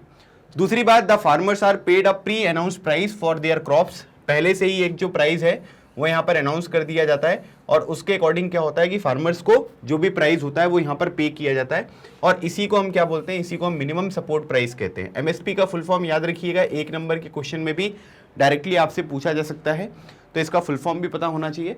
MSP is declared by the government every year before the sowing season to provide incentive to the farmers for raising the production of these crops। ठीक है, कि अगर वो ज्यादा से ज्यादा यहाँ पर प्रोडक्शन करेंगे तो उनको उतना ज्यादा बेनिफिट जो है वो सरकार की तरफ से देखने को मिलेगा। ठीक है, यही चीज मैंने आपको अभी एक्सप्लेन करी है, यही चीजें जो है वो आंसर के फॉर्मेट पे भी आपको यहाँ पर देखने को मिल रही है, तो उसी के अकॉर्डिंग जो है वो आपको आंसर यहाँ पर लिखना है। ठीक है, चलिए अगला क्वेश्चन देखते हैं, question number 24। What is a fair price shop, है ना, फेयर प्राइस जो यहाँ पर शॉप होती है वो यहाँ पर क्या है। अब देखिए सबसे पहले हमको कॉन्सेप्ट यहाँ पर समझ लेते हैं कि हमने क्या किया कि जो फार्मर्स हैं, है ना, उनसे जो भी यहाँ पर उनका सरप्लस प्रोडक्शन था, चाहे वो वीट हो चाहे वो राइस हो, उसको परचेज किसने कर लिया, फूड कॉर्पोरेशन ऑफ इंडिया ने उसको यहाँ पर परचेज कर लिया। अब परचेज करने के बाद क्या होगा, उसको परचेज क्यों किया गया है, उसके कई सारे यहाँ पर रीजन होते हैं, जैसे बफर स्टॉक यहाँ पर क्रिएट करना, कि कभी अगर मान लीजिए कि कोई इमरजेंसी सिचुएशन हो जाती है ना, या फिर कोई क्रॉप का फेलियर हो जाता है, तो अलग अलग सिचुएशंस में अगर आप देखोगे तो फिर यहाँ पर क्या होगा कि मतलब सबसे इंपॉर्टेंट बात ये समझनी है कि उस टाइम पीरियड पर भी सरकार को लोगों को खाने पीने की चीज़ें जो हैं वो प्रोवाइड करनी होंगी। तो इसलिए यहाँ पर क्या होता है कि फूड कॉर्पोरेशन ऑफ इंडिया कुछ चीज़ों का स्टॉक जो है वो बनाकर अपनी ग्रेनरीज जो होती है वहाँ पर वो सेव करके रखता है। फिर उसके बाद जो हमारे समाज में गरीब तबका आपको देखने को मिलेगा, जो पुअर सेक्शन यहाँ पर देखने को मिलेगा, वो लोग उतने ज़्यादा महंगी चीज़ें जो हैं वो अफोर्ड नहीं कर सकते हैं, तो उनको कुछ सब्सिडीज़ वगैरह प्रोवाइड की जाती हैं, कुछ अलग बेनिफिट्स जो हैं वो यहाँ पर प्रोवाइड किए जाते हैं। तो बेनिफिट्स किस फॉर्म में यहाँ पर आपको देखने को मिलेंगे, पब्लिक डिस्ट्रीब्यूशन शॉप्स जो होती हैं, उन शॉप्स में क्या होता है कि सरकार जो है वो अनाज यहाँ पर भेजती है और कम प्राइस में जो पुअर सेक्शन वाले लोग हैं वो उन चीज़ों को यहाँ पर खरीद सकते हैं। तो ये जो पब्लिक डिस्ट्रीब्यूशन सिस्टम के तहत यहाँ पर शॉप्स यहाँ पर इस्टेब्लिश आपको देखने को मिलेंगी, जो सरकार जिसके तहत जो पुअर सेक्शन है उनको अलग अलग तरीके की ग्रेन्स वगैरह यहाँ पर ट्रांसफर करती है, वो पर्टिकुलर जो शॉप्स होती हैं उनको हम फेयर प्राइस शॉप्स यहाँ पर बोलते हैं, जिसको डिसाइड कौन करता है, गवर्नमेंट डिसाइड करता है। MSP को भी गवर्नमेंट डिसाइड करता है, फेयर प्राइस जो शॉप्स होती हैं उसे भी गवर्नमेंट यहाँ पर डिसाइड करता है। बस वही चीज़ जो है वो आपको आंसर के फॉर्मेट में लिखनी है कि the food procured by the FCI is distributed through government regulated ration shops among the poor section of the society. तो जो भी यहाँ पर गवर्नमेंट रेगुलेटेड, मतलब कि इसको रेगुलेट कौन करेगा, सरकार करेगी। तो इन राशन शॉप्स की मदद से यहाँ पर क्या होगा कि जो पुअर सेक्शन है हमारी सोसाइटी का, उसको हम लोग क्या करेंगे, जो भी अनाज वगैरह होता है वो यहाँ पर प्रोवाइड किया जाएगा। ठीक है, this is called the public distribution system. मैंने PDS का फुल फॉर्म भी आपको 1 नंबर वाले क्वेश्चन में पढ़ाया था, है ना। तो PDS का फुल फॉर्म होता है public distribution system. Ration shops are present in most localities, villages, towns and cities. ठीक है, आप कहीं पर भी रहो, चाहे आप विलेज वाला एरिया देख लीजिए, शहर वाला एरिया देख लीजिए, सब जगह पर जो है वो आपको राशन शॉप्स देखने को मिलती हैं। अगर एक नंबर यहाँ पर बात करेंगे तो आज के टाइम पीरियड पर करीब 5.5 लाख जो है राशन शॉप्स यहाँ पर पूरे देश में अवेलेबल हैं, और इन्हीं पर्टिकुलर राशन शॉप्स को हम क्या बोलते हैं, इन्हें ही हम यहाँ पर फेयर प्राइस जो शॉप्स हैं वो यहाँ पर बोलते हैं, जिससे जो पुअर सेक्शन आपको देखने को मिलेगा वो अफोर्डेबल प्राइस में चीज़ों को यहाँ पर खाने पीने की जो चीज़ें होती हैं उनको परचेज कर सकता है। जैसे फूड ग्रेन्स में आपको वीट हो गया, ठीक है, फिर उसके बाद राइस हो गया, यहाँ पर शुगर भी आपको देखने को मिलेगा, कैरोसिन ऑयल वगैरह भी देखने को मिलते हैं। तो ये सब चीज़ों की यहाँ पर प्रेजेंस देखने को मिलती है, जिसका फायदा गरीब लोग यहाँ पर उठा सकते हैं। ठीक है, फिर मैंने आपको राशन कार्ड भी बताए थे, Antyodaya card, below poverty line card, above poverty line card, है ना, वो सब चीज़ें कार्ड्स वगैरह होती हैं, तो जिनको भी यहाँ पर लगता है वो लोग यहाँ से सामान खरीद सकते हैं। ठीक है, चले क्वेश्चन नंबर 25 देखते हैं। ये लॉन्ग आंसर टाइप क्वेश्चन है ना। लॉन्ग आंसर टाइप क्वेश्चन मतलब कि 5 नंबर का क्वेश्चन यहाँ पर इस पर्टिकुलर सेक्शन में आपसे पूछा जाएगा, तो एटलीस्ट 5 पॉइंट जो है वो आपको लिखने हैं। लेकिन 5 पॉइंट जो है वो जरूरी नहीं है कि आप हर आंसर में लिख पाओगे। कई बार यहाँ पर क्या होता है, जैसे आप इस क्वेश्चन को देखोगे तो यहाँ पर क्या है कि सीजनल हंगर जो है वो यहाँ पर एक शब्द यूज किया गया है ना। तो आपको शॉर्ट नोट जो है वो यहाँ पर सीजनल हंगर के ऊपर लिखना है। तो अब इसमें क्या है कि इसमें पैराग्राफ फॉर्म में जो है वो हम आंसर लिखेंगे, है ना। हर जगह पर पॉइंट वाइज लिख पाना जो है वो थोड़ा सा मुश्किल काम यहाँ पर हो जाता है। तो अब आपको क्या करना है कि सीजनल हंगर जो है उसको डिफाइन करना है 5 नंबर में। तो सबसे पहले एक बात ये समझ लीजिए कि सीजनल हंगर होता क्या है। अगर हम सीजनल हंगर को देखेंगे तो जैसे मान लीजिए कि 2 एरियाज के बारे में मैं यहाँ पर बात करता हूँ। एक मैं यहाँ पर बात करूँगा रूरल एरियाज के बारे में, ठीक है, और एक मैं यहाँ पर बात करूँगा अर्बन एरियाज के बारे में। ठीक है, दोनों चीज़ें मैं आपको समझा देता हूँ, तब आपको इस आंसर को लिखने में कोई दिक्कत नहीं होगी। ठीक है, तो रूरल एरियाज में अगर आप देखोगे तो जिनके पास लैंड है वो तो खेती करेंगे, है ना, लेकिन जिनके पास लैंड नहीं है वो लोग क्या करेंगे, वो जिनके पास लैंड है उनके यहाँ पर मजदूरी करते हुए दिखाई देंगे, जिनको हम लैंडलेस लेबरर्स के नाम से यहाँ पर जानते हैं। उनका काम क्या होता है कि जो दूसरे बड़े किसान हैं, उनके बड़े बड़े खेत होते हैं, तो वो अपने खेतों में काम करवाने के लिए लेबर ढूंढते हैं। तो जिनके पास खेत नहीं होता है वो लोग उसमें काम करेंगे। अब खेती से रिलेटेड काम है, जैसे मान लीजिए कि रबी क्रॉप्स हैं, खरीफ क्रॉप्स हैं, तो उनका एक टाइम पीरियड होता है कि कब इरिगेशन की आवश्यकता है ना, कब बीज बोए जाएंगे, कब फसल को काटा जाएगा, तो उसका एक टाइम पीरियड होता है। तो उसी टाइम पीरियड पर काम होगा। लेकिन बीच में फिर जब एक फसल से दूसरे फसल के बीच में जो गैप यहाँ पर आ जाता है, उस टाइम पीरियड पर खेत में कोई काम ही नहीं है, तो काम नहीं है तो लेबर की आवश्यकता नहीं पड़ेगी। तो आप यहाँ पर ये कह सकते हैं कि एक पर्टिकुलर सीजन में ही कुछ लोगों को जो एम्प्लॉयमेंट है वो यहाँ पर मिलता है, और उस टाइम पीरियड पर उनके खाने पीने की चीज़ें जो हैं वो यहाँ पर इंश्योर होती हुई दिखाई देंगी कि ये चीज़ें उनको यहाँ पर मिल रही हैं। लेकिन क्या ये चीज़ साल भर रहेगी क्या? बिल्कुल नहीं। क्यों? क्योंकि उस टाइम पीरियड पर काम ही अवेलेबल नहीं है। तो उस टाइम पीरियड पर उनके पास जो रेवेन्यू यहाँ पर मिलता है, जो सैलरी वगैरह मिलती है, इनकम यहाँ पर मिलती है, वो चीज़ें बिल्कुल नेगेटिव डायरेक्शन में आपको देखने को मिलेंगी। इसी तरीके से अर्बन एरियाज़ में अगर आप बात करोगे तो वहाँ पर कैजुअल लेबरर्स होते हैं, है ना, जो डेली बेसिस पे यहाँ पर काम करते हैं, डेली उनकी अर्निंग होती है और उनका परिवार यहाँ पर चलता है। लेकिन कई बार ऐसा भी हो सकता है कि उनको कोई काम ना मिले, वो 5 दिन भी हो सकते हैं, 1 दिन भी हो सकते हैं, 10 दिन भी हो सकते हैं, 15 दिन भी हो सकते हैं कि कोई काम ही नहीं मिला। तो उस टाइम पीरियड पर जब उनकी इनकम नहीं होगी तो खाने पीने की चीज़ें क्या वो एक्सेस कर पाएंगे क्या? बिल्कुल नहीं कर पाएंगे। तो एक पर्टिकुलर सीजन में जब यहाँ पर कोई हंगर एक निकल कर सामने आ रही है तो उसका रीज़न क्या है? क्योंकि उनको जॉब अवेलेबल नहीं है उस टाइम पीरियड पर, और इसी वजह से क्या है, वो हंगर के शिकार हैं। और इस तरीके का जो हंगर आपको देखने को मिलेगा, इसको हम क्या बोलते हैं? इसको हम सीजनल हंगर के नाम से जानते हैं। ठीक है, बस यही चीज़ आपको अपने आंसर में भी लिखनी है। देखो बोला गया है कि seasonal hunger is related to the cycle of food growing and harvesting. This type of hunger is prevalent in the rural areas because of the seasonal nature of agriculture activities. ठीक है, मतलब कि एक पर्टिकुलर टाइम पीरियड पर क्या होगा, एक particular season पर जो एग्रीकल्चर एक्टिविटीज हैं वो आपको होती हुई दिखाई देंगी। And in urban areas because of the casual labourer. ठीक है, तो कैजुअल लेबर के चक्कर में जो है वो सीजनल हंगर आपको शहरों में भी यहाँ पर देखने को मिलता है। This type of hunger exist when a person is unable to get work for the entire year. ठीक है, अब मैं रीड इसलिए कर रहा हूँ क्योंकि मैंने आपको कॉन्सेप्ट यहाँ पर समझा दिया है और उसी तरीके की चीज़ों को आपके आंसर के फॉर्मेट में यहाँ पर चीज़ें प्रेजेंट करी गई हैं। ठीक है, तो यहाँ पर क्या है कि जब पर्सन को यहाँ पर क्या हो रहा है कि पूरे के पूरे टाइम पीरियड पर जो है, पूरे साल जो है वो यहाँ पर काम नहीं मिलता है, तो हम उसको क्या बोलते हैं? उसको हम यहाँ पर सीजनल हंगर के नाम से जानते हैं। The pattern of this hunger persist year after year. और अगर आप देखोगे तो सीजनल हंगर जो है इंडिया में पहले 1983 में 16.2% था, लेकिन अभी 2000 और 1999-2000 में देखोगे तो रूरल एरियाज में इसमें कमी आई है। क्यों? क्योंकि वो लोग अब यहाँ पर क्या है कि माइग्रेट होते हुए आपको शहरों में देखने को मिल रहे हैं, या फिर जो नॉन फार्मिंग यहाँ पर एक्टिविटीज़ हैं उनमें वो लोग इन्वॉल्व होते हुए दिखाई दे रहे हैं, और इसी वजह से ये सीजनल हंगर जो है उसका वैल्यू यहाँ पर आपको रूरल एरियाज में कम होता हुआ देखने को मिला है। ठीक है, तो ये पॉइंट आपको ध्यान रखना है। आई होप ये क्वेश्चन नंबर 25 आपको समझ में आ गया होगा। अगला क्वेश्चन देखते हैं, what are the features of the chronic hunger. है ना, दो तरीके की हंगर यहाँ पर है, एक तो हमने सीजनल हंगर के बारे में अभी बात करी और एक होता है क्रोनिक हंगर। क्रोनिक हंगर के बारे में अगर हम देखेंगे तो क्रोनिक हंगर बेसिकली क्या होता है कि सबसे इंपॉर्टेंट चीज अगर हम देखेंगे तो क्रोनिक हंगर में आपको जितना न्यूट्रिशन की यहाँ पर आवश्यकता है, जितनी डाइट की आपको यहाँ पर आवश्यकता है, उतनी आवश्यकता यहाँ पर फुलफिल नहीं होती है। तो शरीर को जितना न्यूट्रिशन यहाँ पर चाहिए, जितना सफिशिएंट अमाउंट में क्वालिटी क्वांटिटी यहाँ पर हमें खाने की चाहिए, अगर वो चीज़ें अवेलेबल नहीं होती हैं तब भी खाना खाने के बाद भी हम यहाँ पर क्या होते हैं, भूखे रह जाते हैं। तो उस तरीके की जो हंगर यहाँ पर क्रिएट होती है उसको हम यहाँ पर क्रोनिक हंगर के नाम से जानते हैं।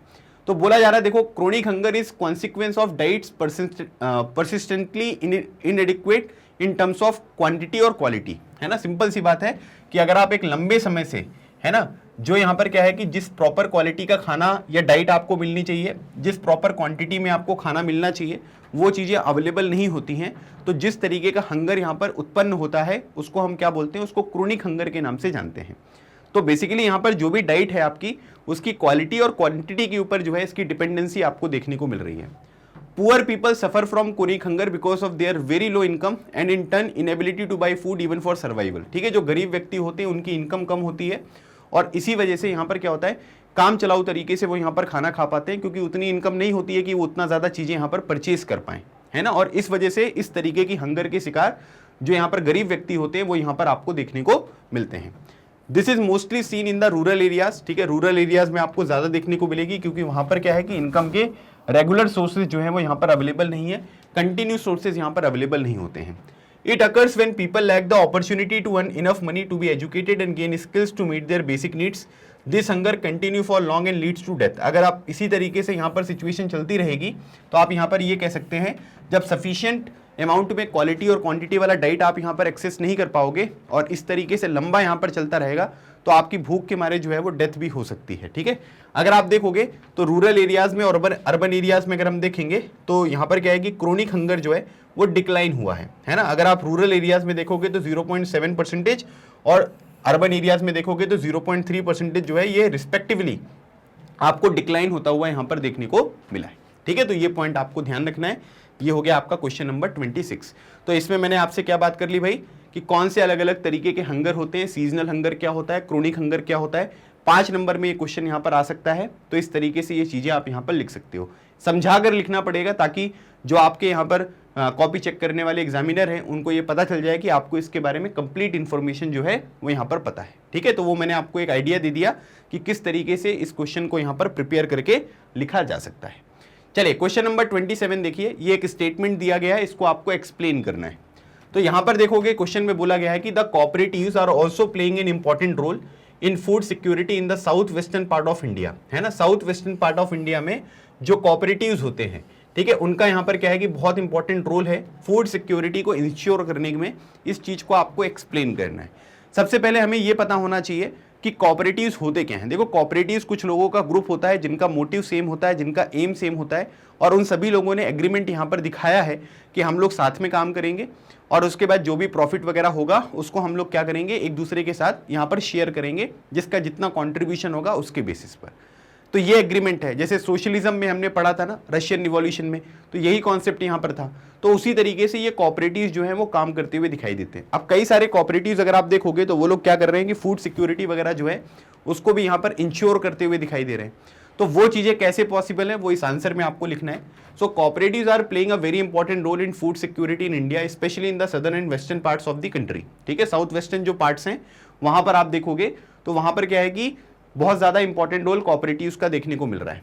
The cooperative society set up shop to sell low price food goods to poor people. मतलब वो लोग क्या करते हैं कि जो सोसाइटीज हैं, है ना, जो कोऑपरेटिव सोसाइटीज आपको देखने को मिलेंगे, ये लोग शॉप्स वगैरह यहाँ पर इस्टेब्लिश करते हैं, उनका फाउंडेशन करते हैं ताकि कम दाम पर जो भी फूड ग्रेन्स वगैरह हैं वो पुअर व्यक्तियों को यहाँ पर प्रोवाइड किए जा सके।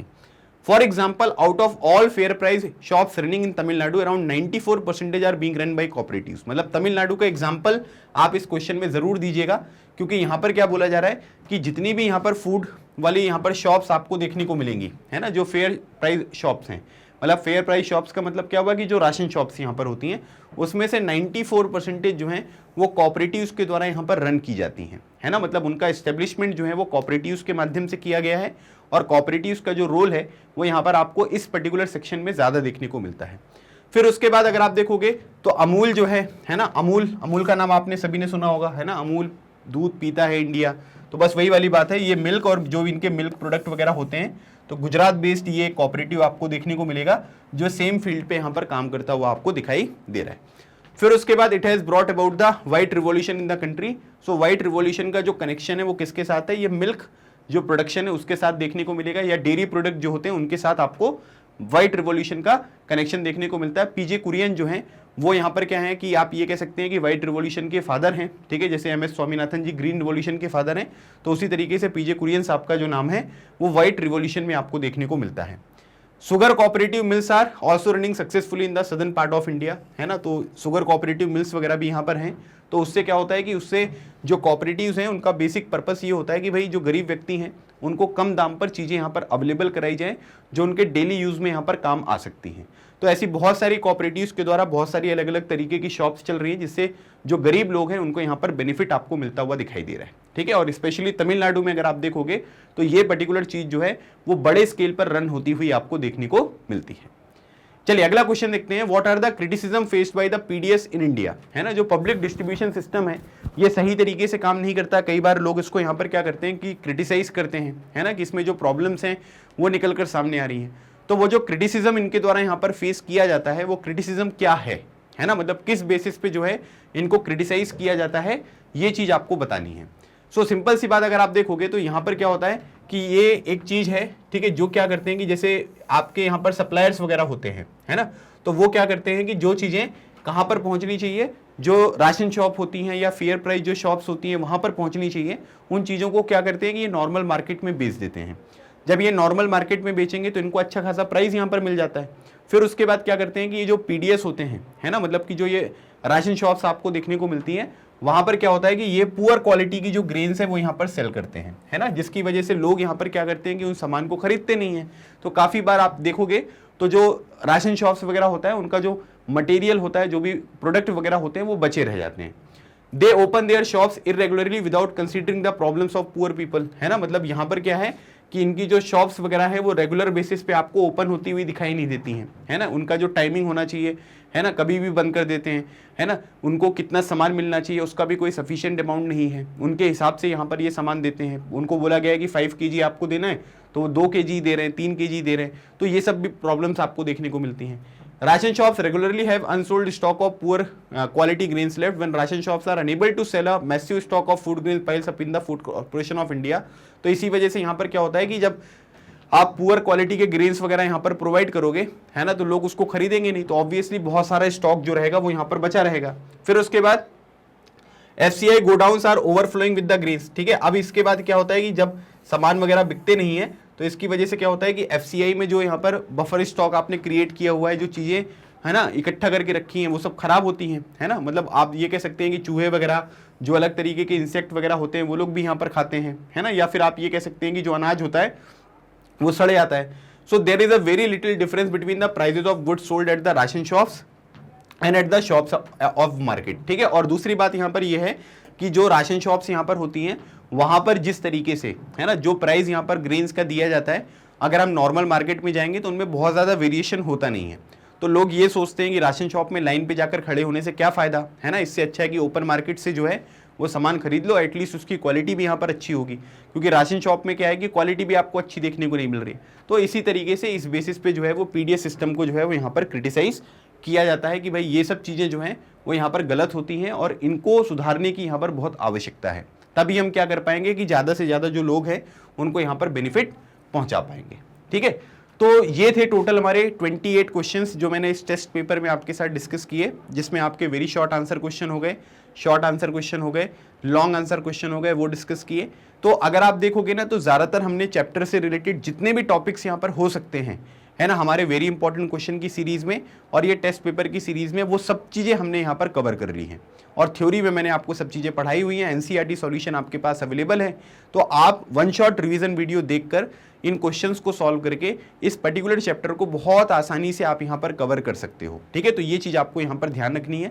बाकी डिस्क्रिप्शन में आपको क्वेश्चन पेपर की लिंक अवेलेबल है, आप उसको डाउनलोड कर लीजिएगा, खुद से भी इस क्वेश्चन पेपर को सॉल्व करिएगा, ताकि आपको थोड़ा सा कॉन्फिडेंस यहाँ पर आए कि अगर ये चैप्टर आ गया पेपर में तो उसके क्वेश्चंस को आप आसानी से यहाँ पर बना पाओगे, ठीक है। तो ये था कंप्लीट डिस्कशन मेरी तरफ से। आई होप आपको ये सेशन अच्छा लगा होगा। कोई भी डाउट होते हैं तो कमेंट सेक्शन में मेंशन कर सकते हो, और अपना फीडबैक, आपको सेशन कैसा लगा, कैसा रहा आपका एक्सपीरियंस, ये चीज़ें भी आप कमेंट सेक्शन में मेंशन कर सकते हो। बाकी मैग्नेट ब्रेन्स पर केजी से लेकर क्लास 12 तक की जो भी क्लासेस होती हैं वो 100% फ्री होती हैं। इसका मतलब ये हुआ कि कोई भी आपको सब्सक्रिप्शन नहीं लेना है, कोई पैकेज परचेज नहीं करना है, पूरा का पूरा क्वालिटी कंटेंट जो है वो आपको फ्री ऑफ कॉस्ट यहाँ पर प्रोवाइड किया जाता है, ठीक है। तो आप भी वीडियोस को देखिए और अपने दोस्तों को भी बताइए, ताकि वो लोग भी फ्री एजुकेशन का फ़ायदा उठाकर अपने एग्जामिनेशन के लिए अच्छी तरीके से खुद को तैयार कर सकें। अगर आपको ये सेशन अच्छा लगा है तो सेशन को लाइक करें, चैनल को सब्सक्राइब करें, अपने दूसरे दोस्तों के साथ अलग अलग ग्रुप्स में भी इस वीडियो को शेयर करो, ताकि ज़्यादा से ज़्यादा लोग इस चैप्टर के माध्यम से अपने कॉन्सेप्ट को यहाँ पर स्ट्रॉन्ग कर सकें। अगले सेशन में एक नए चैप्टर के साथ मैं आपसे मिलूंगा। तब तक keep smiling and keep preparing. लगे रहो, एग्जाम क्लियर करो। Thank you so much. जय हिंद।